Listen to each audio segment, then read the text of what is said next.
Hi hello నమస్తే welcome back to our channel. నేను మీ MC present మనతో సీనియర్ జర్నలిస్ట్ భరద్వాజ్ సార్ ఉన్నారు. సార్ నమస్కారం. సార్ నమస్తే సార్, ఈ రోజు చూసుకున్నట్టయితే స్పీకర్ గా అనౌన్స్ చేశారు మన ఏపీలో. RRR అని ఒక పేరుతోని అనౌన్స్ చేయడం గల కారణాలు ఏంటి సార్? అన్ని మంది ఉన్నా కూడా స్పీకర్ గా అనేది కూడా కారణాలు ఏంటి? గతంలో వైసీపీలో ఉన్నారు, మళ్ళీ టీడీపీ ద్వారా వచ్చారనమాట. ఎందుకు ఎంచుకోవడం గల కారణాలు ఏంటి? అంటే కారణాలు ఏం లేదు, ఆయనకి ఇప్పటికే పదవి ఇచ్చి ఉండాలి.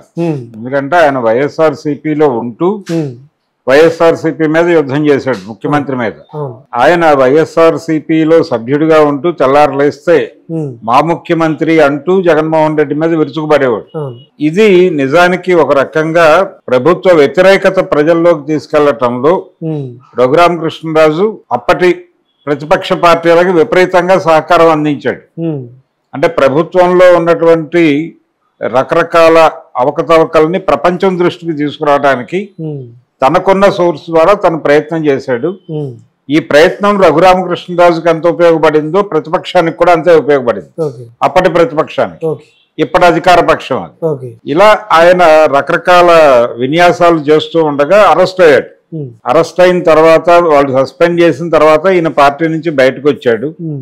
బయటకు వచ్చిన తర్వాత ఎక్కడ వెళ్ళాలి, ఎక్కడ వాలాలి అనే విషయం మీద రకరకాల ప్రయత్నాలు, చర్చలు, ఆలోచనలు చేశాడు ఆయన.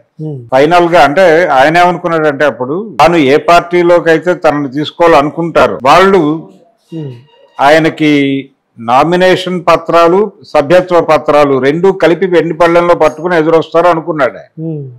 అలా ఎవరు రాలేదు. ఆయన వైఎస్ఆర్సీపీలో నుంచి బయటకు వచ్చాడు ఈ అరెస్టు గొడవల తర్వాత. బయటకు వచ్చిన తర్వాత ఆయనంతటా ఆయన వేరే ఏ నాయకుడిని అప్రోచ్ కాల, మీ పార్టీలో చేరతానని, నా దగ్గరికే రావాలని వెయిట్ చేశాడు ఆయన. ఇలా వెయిట్ చేస్తూ ఉండగా ఫైనల్ గా తెలుగుదేశం పార్టీ నుంచి పిలుపు వచ్చింది. వెళ్ళాడు, చివరి నిమిషంలో వచ్చింది ఆయన. ఆ చివరి నిమిషంలో ఉండి నియోజకవర్గం కేటాయించారు, ఎమ్మెల్యే అయ్యాడు. ఎమ్మెల్యే అయిన దగ్గర నుంచి పదవి మీద కార్యక్రమం. ఈ రఘురామకృష్ణరాజుకు పదవి ఇస్తారా ఇవ్వరా, హోమ్ ఇస్తారని మొదట వినిపించింది. తర్వాత స్పీకర్ ఇస్తారన్న దగ్గర ఎండ్ అయింది. స్పీకరు ఇవ్వలేదు, హోము ఇవ్వలేదు. ఫైనల్ గా ఆయన ఖాళీగా ఉండిపోయాడు. ఈ ఖాళీగా ఉండిపోయినటువంటి క్రమంలో ఈయన నెమ్మదిగా వైఎస్ఆర్సీపీకి చెందిన సోషల్ మీడియా హ్యాండిల్స్ లో కనిపించడం మొదలుపెట్టాడు. కనిపించి ఆయన తన మనసులో ఉన్నటువంటి వ్యతిరేకతని, వ్యతిరేక భావాలని ప్రపంచం దృష్టికి తీసుకెళ్లే ప్రయత్నం చేస్తున్నాడు. ఎందుకు వ్యతిరేకత పోగుపడింది అంటే, ఆయన కూడా క్లెయిమ్ చేసుకుంటున్నాడు ఈ గెలుపుని. తన వలన కూడా తన కృషి కూడా ఉంది తెలుగుదేశం పార్టీ గెలుపులోను. వైఎస్ఆర్సీపీ అవమానాల పాలు కావడం వెనకాల తన పాత్ర ఉంది అనేది ఆయన ఫీలింగ్. రఘురామకృష్ణరాజు అంత కంట్రిబ్యూషన్ చేస్తే నాకు పదవి రాకపోవడం ఏమిటి అనేది ఒక కినుక ఉంది అని. ఇందులో భాగంగా కొంత అసహనం, ఈ అసహనంలో నుంచి ఫైనల్ గా ఇప్పుడు అంటే పదవి ఇస్తారా ఇవ్వరా, ఇచ్చే అవకాశాలు లేవు అని అనుకుంటున్న దశలో లేదు, ఏదో మేరకు ఈయన్ని అకామిడేట్ చేయాలి. తద్వారా మిగిలిన వాళ్ళల్లో కూడా, అంటే పార్టీలో అందరికీ పదవులు ఇవ్వలేరు కాబట్టి ఒక కనీసం మాట్లాడేటువంటి వాళ్ళకి, గొడవ పడగలిగినటువంటి వాళ్ళకి పదవులు ఇవ్వడం ద్వారా ఒక ఏరియాలో కంట్రోలింగ్ వస్తుంది. అందులో భాగంగా ఆయనకు పదవి ఇచ్చారు, డెప్యూటీ స్పీకరు. నిజానికి ఆయన స్పీకర్ అవుతాడని మొదట ప్రచారం. ఫైనల్ గా డెప్యూటీ స్పీకర్ దగ్గర ఆగాడు. ఇక్కడి నుంచే ఆయన ప్రయాణం ఎలా ఉంటుంది అనేది చూడాలి. ఒకవేళ పరిస్థితి బాగుపడితే తిరిగి వైసీపీకి వెళ్ళినా వెళ్ళొచ్చాయి, చెప్పలేం, గ్యారంటీ లేని వ్యవహారం. ఆవిడ అంటే ఒక రకంగా రఘురామకృష్ణరాజు తను అనుకుంటున్నటువంటి, తను ఏదైతే అనుకున్నాడో అది వర్కౌట్ అవ్వాలి. ఆయన మొదట్లో హోంమంత్రి అనుకున్నాడు, హోంమంత్రి కాలేదు. స్పీకర్ అనుకున్నాడు, స్పీకర్ కాలేదు. ఫైనల్ గా డెప్యూటీ స్పీకర్ దగ్గర సెటిల్ అయ్యాడు. ఫర్దర్ గా ఏం చేస్తాడు, ఎలా ఉంటుంది కదలికలు అనేది చూడాలి. ఇప్పటికే ఆయన కూటమి మీద ఒక యాంగిల్లో విమర్శ మొదలు పెట్టాడు. ఈయన్ని ఇలా ఖాళీగా వదిలిపెడితే ఎక్కడో చోట దాడి చేస్తాడనే భయం ఉంది. ఆ భయం చొప్పున పదవి ఇచ్చి కూర్చోబెట్టారు. సార్, ఇప్పుడు పొలిటికల్లో తనకి ఇవ్వడానికి చాలా కారణాలు చెప్పారు. మరి తనకి ఆ పదవి ఇచ్చిన తర్వాత ఏమన్నా గందరగోళాలు, కూటమిలో ఏమన్నా చిచ్చిరేగే అవకాశం ఉందంటారు? కూటమిలో RRRకి పదవి ఇవ్వడం ద్వారా వచ్చేటువంటి ఇబ్బందులు అయితే ఏవీ లేవు. అంటే ఆయన్ని అకామిడేట్ చేస్తే బెటర్ అనే ఉద్దేశం చాలా మందిలో ఉంది. ఆయన్ని వదిలిపెట్టేస్తే నష్టం కలగజేసే ఛాన్స్ ఉంది అనే అభిప్రాయం కూడా ఉంది. ఆల్రెడీ మొదలుపెట్టాడు ఆయన. మొదలుపెట్టాడు కాబట్టి నష్ట నివారణ చర్యల్లో భాగంగాను ఆయన్ని సాటిస్ఫై చేస్తే అలా ఉంటాడు కొంతకాలం అనే ఉద్దేశంతోనూ 6 నెలలు అయిపోయింది పాలన మొదలై. ఇప్పటికీ ఇప్పుడు ఈ 6 నెలల పాలనని ఆయన సమీక్షించడం మొదలు పెడితే చాలా ఇబ్బందులు ఎదురొస్తాయి. అందుకని కంట్రోల్ చేద్దాం అనే ఉద్దేశంతో కొంత ఒక అడుగు ముందుకేశారు.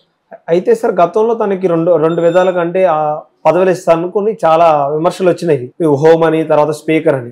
అవును, ఆ రెండు ఇవ్వకపోవడం గల కారణాలు ఏమంటారు సార్? మరి అంటే ఆయనకి శాసనసభ నియోజకవర్గాన్ని కేటాయించడానికి కూడా టైం తీసుకున్నారు. అవును, చివరి విషయంలో అంటే మొదటి నుంచి కూడా ఈయన పార్టీలో అక్కడి నుంచి బయటకు వచ్చేసిన తర్వాత వైఎస్ఆర్సీపీలో నుంచి బయటకు వచ్చాడు. ఆయన అరెస్ట్ తర్వాత బయటకు వచ్చిన క్షణంలో ఏదో ఒక పార్టీలో చేరిపోవాలి.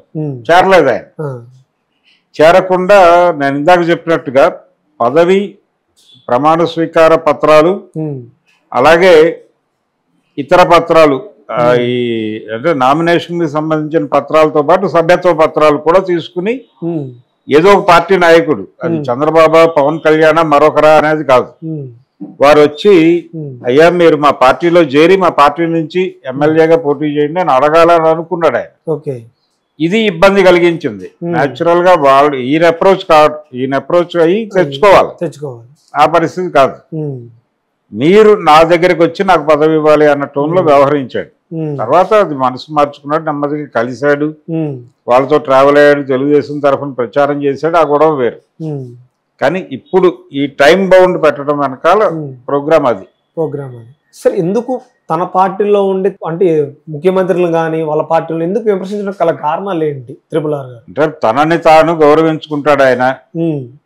ఆ గౌరవించుకోవడంలో భాగంగా అవతల వాళ్ళకి ఉండేటువంటి ఇబ్బందులు, ఇతర సమస్యలు ఈయన పట్టించుకోడు. ఈయన ధోరణిలో ఈయన ఉంటాడు. ఈయనకు కావాల్సిన దాని గురించే చూసుకుంటాడు. అదేమన్నా అంటే ప్రజల కోసం మాట్లాడుతున్నాను, నేను ప్రజల కోసం చేస్తున్నాను అంటాడు. నేను త్యాగశీలిని అంటాడు.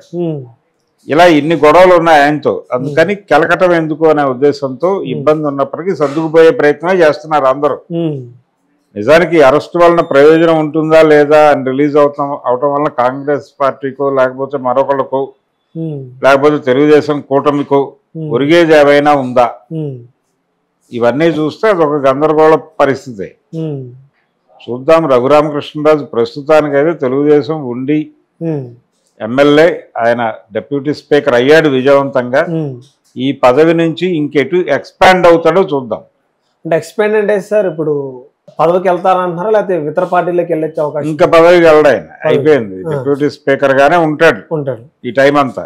ఈ టైం అంతా ఒబీడియంట్ గా ఉంటాడు. నెక్స్ట్ టైం ఒకవేళ పార్టీ గెలిస్తే ఏదైనా బెటర్ పొజిషన్ లోకి వెళ్తాడు.